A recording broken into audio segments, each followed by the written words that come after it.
ককবরক ভাষাকে রোমান স্ক্রিপ্টে ব্যবহারের বিষয় নিয়ে আলোচনা পর্যালোচনা শেষ হয়নি এখন পর্যন্ত। বিশেষ এই দাবিতে দীর্ঘদিন ধরে চলছে আন্দোলনের পালা।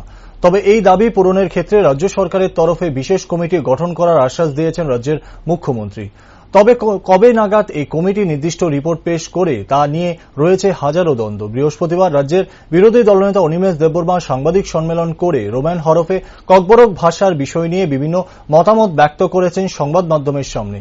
মূলত দাবি পূরণের ক্ষেত্রে সরকারের স্বস্তির মানসিকতার অভাব রয়েছে বলে অভিযোগ করেন তিনি। তবে এর লক্ষ্য খুব শীঘ্রই কোনো সিদ্ধান্তে সরকারকে উপনীত হতে হবে বলেও স্পষ্ট জানান তিনি।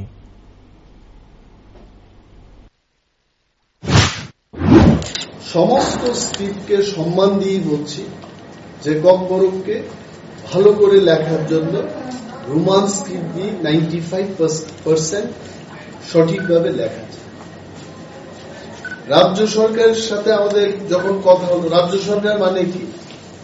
রাজ্য সরকারের শিক্ষা দপ্তরের বা ল্যাঙ্গুয়েজ দপ্তরের যিনি ভারপ্রাপ্ত মন্ত্রী বা রাজ্যের যিনি শিক্ষামন্ত্রী, যদি শিক্ষার কোনো বিষয় হয় তাহলে রাজ্যের শিক্ষামন্ত্রী, বর্তমানে রাজ্যের মুখ্যমন্ত্রীর হাতেই সেই দপ্তর। মুখ্যমন্ত্রীর সাথে আমি বিরোধী দলনেতা এবং আমার সাথে আরো দুইজন আমাদের এমএলএস ছিলেন,